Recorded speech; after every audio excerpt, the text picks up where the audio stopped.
어서 오십시오. 풍요로운 책의 세계입니다. 오늘은 환자혁명이란 책에서 비만 파트를 여러분과 함께 공유해 볼게요. 제가 두 개의 제목으로 다시 한번 정해봤어요. 첫 번째, 배 터지게 먹고도 살이 빠지는 이유는 칼로리가 아닌 이것을 다스렸기 때문이다. 이것은 무엇인지 설명을 해드리고, 두 번째, 운동 1도 안 하고 살을 뺄 수 있었던 과학적인 근거가 있습니다. 그 부분도 말씀을 드릴게요. 칼로리가 아닌 호르몬 컨트롤이 안 되면 살 빼는 건 거의 불가능하다라고 정의 내리고 있습니다. 살을 찌고 빠지는데 관여하는 호르몬이 많이 있는데 그 중에 대표적인 5가지가 정리되어 있습니다. 여러분 이 5가지를 꼭 기억해 두셔야 돼요. 이 5가지를 잘 여러분이 이제 컨트롤하는 방법 나와 있는데, 컨트롤을 하면 여러분은 살을 뺄 수 있어요. 네. 살찌고 싶으신 분은 살을 찔 수 있어요. 첫 번째입니다. 아디포넥틴. 체지방을 태워 에너지로 써라! 명령하는 호르몬이 바로 아디포넥틴이고, 두 번째는 그렐린이에요. 그렐린은 공복 호르몬. 세 번째가 렙틴, 많이 들어보셨죠? 식욕 억제 호르몬이죠. 네 번째가 또 유명한 인슐린, 살 빠지고 찌게 하는 직접적으로 가장 큰 역할을 하는 것이 바로 이 인슐린이고, 다섯 번째가 코르티솔, 스트레스 호르몬이죠. 스트레스 호르몬. 하나씩 좀 풀어드리겠습니다. 첫 번째, 아디포넥틴부터 가볼까요? 체지방을 태워서 에너지로 써라! 하고 명령하는 호르몬. 정말 중요한, 우리 몸에서는 이제 우리 편인 거죠. 우리 몸이 이 호르몬을 충분히 분비하지 못할 경우 살이 찌는 겁니다. 이 호르몬이 충분히 분비되지 못할 경우 살이 쪄요. 연구 결과를 보면 혈중 아디포넥틴 농도가 높을수록 당연히 날씬해지겠죠. 그리고 반대로 살찐 사람들은 이 호르몬 수치가 낮은 것으로 나타났습니다. 문제는 살이 찔수록 이 호르몬의 분비도 낮아져서 한번 찌기 시작하면 아주 급속도로 살이 찐다는 거죠. 이 호르몬이 분비가 낮아졌기 때문에. 자, 그러면 이 아디포넥틴을 늘려야 되잖아요. 어떻게 늘릴 수 있을까요? 생각보다 방법이 간단해요. 2가지인데, 첫 번째, 마그네슘 섭취를 늘리는 것입니다. 마그네슘, 영양제로 섭취할 수 있고, 물론 음식으로도 섭취할 수 있지만 좋은 영양제, 그러니까 흡수율이 높은 영양제를 잘 선택해서 먹으면 훨씬 더 이 아디포넥틴 호르몬을 분비를 늘릴 수가 있겠죠. 그래서 영양제를 섭취할 때는 여러분 좀 꼼꼼하게 따져보셔야 됩니다. 자, 두 번째가 간헐적 단식이에요. 그래서 최근에 우리가 그 다이어트를 하기 위해서 간헐적 단식을 많이 하는데, 무조건 뭐 시간을 좀 늘리면 살이 빠진대, 이게 아니라 좀 구체적으로 호르몬 중에서 체지방을 태워라 라고 에너지로 쓰는 그 호르몬이 있는데 이게 아디포넥틴이구나. 간헐적 단식을 했을 경우에 이 아디포넥틴 호르몬을 늘릴 수가 있구나. 그럼 당연히 체지방을 더 잘 태우겠죠. 그럼 지방대사를 높일 수 있는 거고. 그래서 운동을 해 살 빼는 것이 아니라, 칼로리를 극단적으로 낮춰 살 빼는 것이 아니라 호르몬을 우리가 조절을 잘 해야 돼요. 늘릴 걸 늘리고, 우리 편의 호르몬은 늘리고, 나쁜 편, 다른 편 호르몬은 줄이고. 첫 번째가 아디포넥틴 우리 편이었어요. 분비 늘려야 됩니다. 두 번째, 나쁜 애들이 있어요. 다른 애 편. 그렐린은 식탐의 원인이 되는 호르몬이에요. 그렐린은 뇌에서 작용하기 때문에 음식 중독, 특히 이 단 음식 중독을 야기시키는데, 그렐린 분비가 증가하면 당연히 살 빼는 것은 그냥 뭐 한마디로 불가능하다라고 말하고 있습니다. 그러면 그렐린은 당연히 분비를 낮춰야겠죠. 그렐린 분비를 낮추는 법도 간단해요. 충분한 수면을 해야지만 그렐린의 분비를 낮출 수가 있습니다. 그래서 저도 해보니까, 저도 이제 10kg 정도 이 책의 내용을 바탕으로 또 좋은 영양제를 챙겨 먹음으로 해서 이제 살을 단기간에 뺐는데, 한 10kg 정도 뺐는데, 수면이 굉장히 절대적으로 중요하다는 걸 다시 한번 깨달았고, 테스트를 막 해보거든요. 그러면 수면의 질이 낮았을 때, 못 잤을 때 확실히 아무리 잘 챙겨 먹고 영양제를 챙겨 먹고 뭐 좀 시키는 대로 해도 몸무게가 이렇게 잘 빠져 있지 않아요. 그런데 충분히 수면을 취하고 먹으라는 대로 잘 챙겨 먹고 많이 먹고 영양제도 잘 챙겨 먹고, 그러면 확실히 하루 만에도 막 700g, 800g, 1kg 이렇게 빠져 있습니다. 그리고, 한 번에 찐 살들, 한 2, 3일 동안에 막 음식 조절 못 했어요. 추석이잖아요. 이럴 때 먹었어. 그럴 때에 잘 챙겨 먹으라는 거 먹고, 이 수면을 잘 취하면 뭐 1, 2kg가 하루 만에 빠집니다. 급진 급바. 네. 그리고 조심할 거, 아침에 카페인이나 에너지 드링크로 시작하면 절대 안 된대요. 그러면 이 그렐린의 수치를 분비를 높인다는 거죠. 그래서 아침에 우리가 또 잠을 못 자니까 이게 악순환이죠. 몽롱한 상태니까 또 카페인이 막 땡긴단 말이에요. 그럼 카페인을 또 먹고, 그럼 카페인 된 잠을 또 못 자고, 이렇게 돼서 그렐린의 분비를 계속 높이는 거죠. 자, 세 번째, 렙틴입니다. 렙틴 식욕 억제 호르몬. 이건 우리 편이에요. 그렐린과 정반대되는 호르몬. 가공식품의 감미료로 사용되는 액상 과당을 먹으면 렙틴 분비를 막는데요. 그러니까 렙틴 호르몬은 분비를 우리가 막 인위적으로 늘릴 수는 없어요. 근데 렙틴 호르몬 분비를 막는 것을 우리가 피할 수 있어요. 어떻게 피하느냐? 가공식품 감미료, 특히 이제 액상 과당 먹는 거를 완전 줄여야겠죠. 끊으면 렙틴 호르몬이 잘 지켜지기 때문에 배고픈 거를 참을 수가 있어요. 식욕 억제 호르몬이 분비가 되는 거죠. 근데 그 분비를 막는 가공식품 감미료를 먹게 되면, 가공식품엔 다 들어가 있잖아요. 우리가 먹는 거, 뭐 사 먹는 거 다 가공식품이잖아요. 그런 것들을 먹게 되면 아무리 칼로리 적다고 나와 있죠.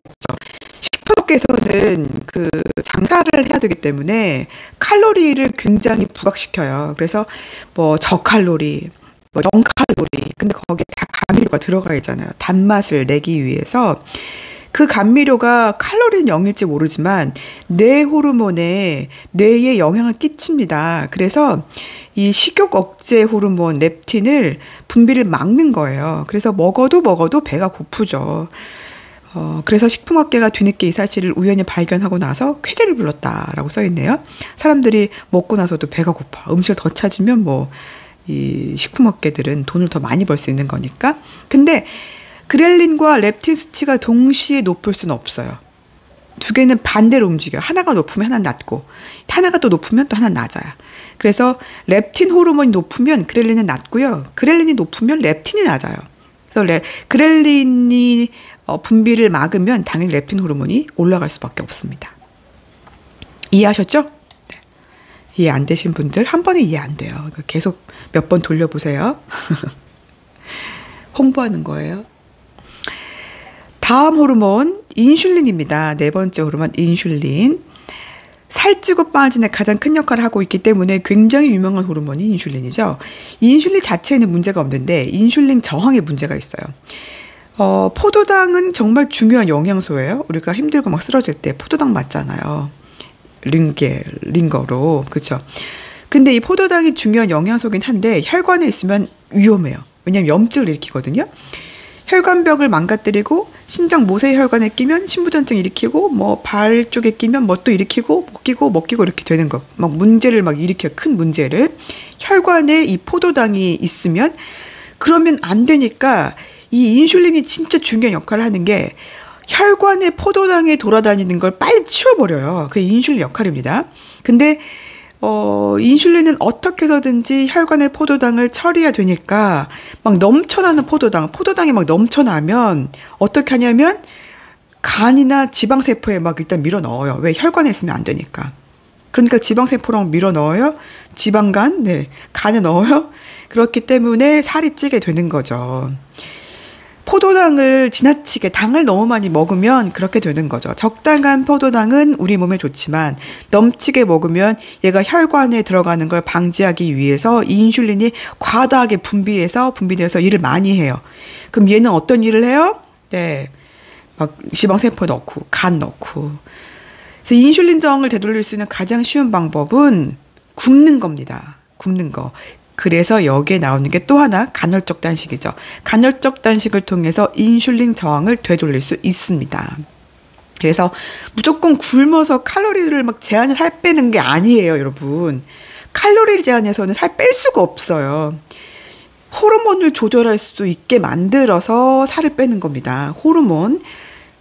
이해하셨죠? 그래서 지금 호르몬 중요한 거 네 가지 지금. 오마이갓.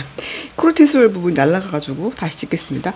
마지막 호르몬이 코르티솔입니다. 스트레스 호르몬인데 호랑이가 쫓아올 때에 그 긴박한 상황이잖아요. 그때에 막 증가한 호르몬이에요.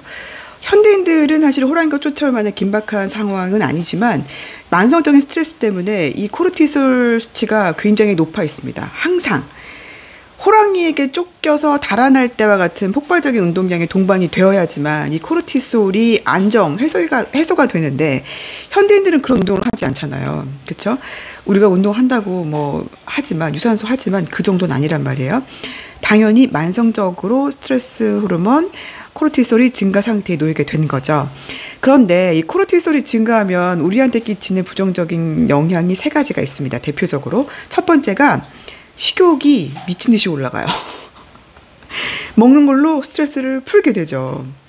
두 번째는 이 코르티솔이 에너지를 사용하기 위해서 근육을 파괴시킵니다. 근육을 써요. 그러면 어떻게 됩니까? 기초대사량이 떨어지죠. 근육이 없어지기 때문에. 그러면 다시 또 살이 찌죠. 악순환입니다.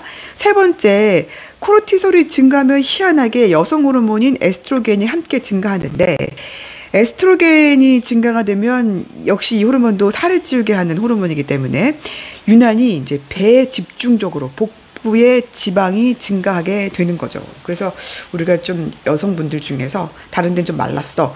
복부만 좀 나왔어. 이게 이제 안 먹고 운동한다고 해서 빠지는 게 아니고요. 이 호르몬 조절을 하셔야 된다는 겁니다. 코르티솔을. 코르티솔 호르몬을 또 그럼 줄여야 되잖아요. 근데 이 낮추는 방법이 있어요. 어렵지 않습니다. 네, 운동. 그래서 그냥 유산소 운동 이게 아니라 요즘에 그 굉장히 집중적으로 인터벌이라고 해서 10일 러닝머신에서 10일 정도 놓고 막 1분간 뛰었다가 다시 또 뭐 한 1분을 천천히 걷다가 또 막 3분간 뛰었다가 이렇게 인터벌을 많이 하는데 이런 운동이 오히려 더 코르티솔을 낮추는 오랫동안 하는 운동보다 코르티솔을 낮추는데 효과적이지 않을까 생각을 좀 해보고 있고 또 박용우 박사님께서 말씀하시는 것도 굉장히 격한 운동을 해야 된대요. 우리가 생각하는 이런 뭐 유산소 운동 뭐 조깅하고 산책하고 이걸로 효과가 없다고 하시더라고요. 격한 운동을 하라는 이유가 바로 이 코르티솔 때문에 그렇지 않을까라는 생각을 해봅니다. 그리고 복식호흡과 명상도 도움이 되는데 복식호흡 뭐 방법이 많잖아요. 그런데 간단한 방법이 있다고 합니다. 첫 번째, 코로 천천히 4초간 숨을 들이마신 후에 같이 한번 해볼까요? 4초간 숨을 들이마시고 코로 숨을 멈추고 배까지 삼키세요. 2초간 입으로 내쉬고 3초간 정지합니다. 이걸 8번 반복하면 스트레스 반응을 리셋시킬 수 있다라고 말하고 있습니다. 네, 조한경 님께서 닥터 조한경께서 말씀하시고 있습니다. 자, 그 밖에 몇 가지 이제 그 체크사항을 말해주는데 유전자가 절대 나의 건강을 결정짓지 않는데요. 엄마랑 할머니가 뚱뚱했어? 그래, 나도 뚱뚱해? 아니라는 거예요. 뭐 거의 뭐 9%만이 영향을 미칠 뿐이고 나머지는 아니래요. 뭐 내 살은 원래 뭐 물렁살이야? 아니야. 나 원래 배가 유독 나왔어? 유전이야? 아니야. 두 번째, 운동으로 칼로리 태워버릴 수 있다? 예, 없대요. 오히려 운동 안 하고 식단으로는 살을 뺄 수 있지만 운동으로 뭐 칼로리 다 태우겠다? 이건 아니라는 거죠. 세 번째, 지방 먹으면 살찐다? 이것도 아니에요. 고지방 식단을 유지한 그룹은 하루 평균 300칼로리 이상을 더 태웠대요. 운동하지 않고도 1시간 동안 달린 것과 맞먹는 수준인 거죠. 대신에 이 지방과 당이 같이 섞여 있는 걸 먹으면 안 돼요. 순수한 지방. 고지방. 지방 섭취는 대사를 높입니다. 반대로 당분, 탄수화물은 대사를 떨어뜨리고 좋은 지방은 염증 반응을 낮추는 반면에 탄수화물은 염증 반응을 높인다 라고 되어 있습니다. 자, 우리가 이제 다이어트를 많이 하잖아요. 저도 운동 진짜 열심히 하고 10km 마라톤 막 뛰고 먹는 걸 막 칼로리를 막 극도로 낮추고도 해봤지만 살이 정말 잘 안 빠졌어요. 몸속에 염증이 너무 많았기 때문에. 그런데 여기서 말하는 방법들을 바탕으로 좋은 영양제를 제대로 챙겨 먹었을 때에 내 몸의 호르몬을 조절할 수 있게 됐고, 그로 인해서 살이 생각보다 쉽게 빠졌어요. 운동 없이.